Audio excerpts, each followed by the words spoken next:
L'esprit caché. C'était l'histoire de deux bons amis, Mathis et Antoine.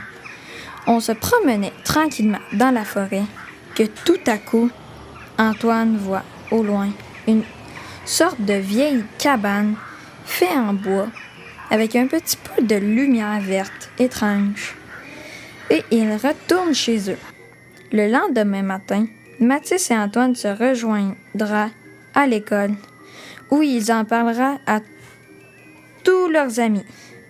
Mais vu que leurs amis étaient trop heureux pour aller visiter cette vieille cabane abandonnée, ils vont y aller seuls. Le soir même, ils se retrouvent à côté de cette bâtisse abandonnée. Mais ce qu'ils ne savent pas, la légende dit qu'il y a un singe mélangé à un yéti et un bûcheron qui est devenu complètement fou. À l'intérieur, pendant ce temps, Mathis et Antoine essaient de rentrer dans cette bâtisse. Ils essayent de rentrer par la fenêtre.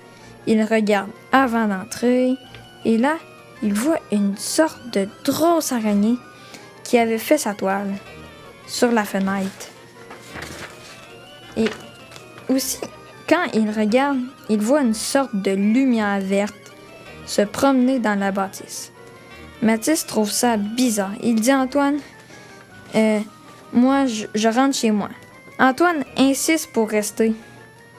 Antoine dit, regarde, il y a une porte sur le côté droit de la vieille grange.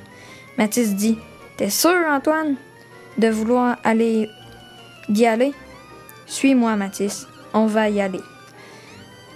Antoine ouvre la porte tranquillement. La porte, elle était si vieille qu'elle drinchait tellement fort que toute la forêt a entendu. Là, il regarde attentivement au travers du plancher et il voit une sorte d'esprit toute verte qui protège quelque chose. Une sorte de cercueil avec plein d'argent à côté.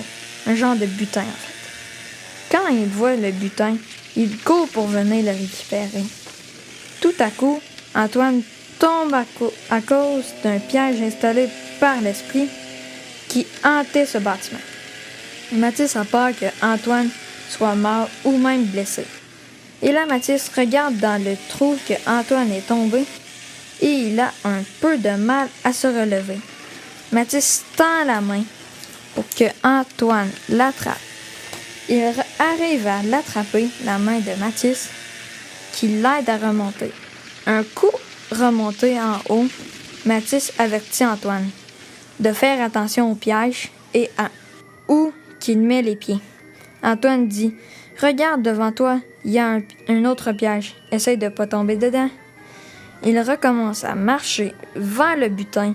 Arrivé au butin, ils veulent voir qu'est-ce qu'il y a dans ce cercueil. Et là, ils voient l'esprit qui hantait ce bâtiment. Tout à coup, ils commencent à courir vers la sortie. Et là, ils voient le singe mélangé avec un yéti qui protège la porte. Là, ils commencent à esquiver les pièges, les araignées, les chauves-souris.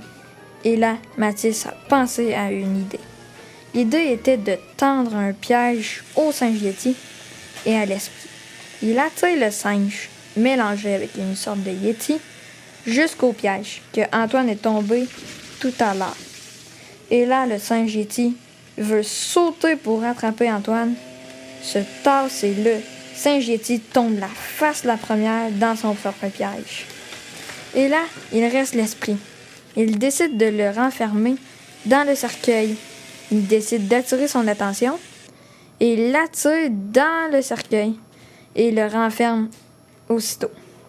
Le lendemain matin, Mathis et Antoine se retrouveraient à l'école et raconteraient l'histoire à tous leurs amis. Fin.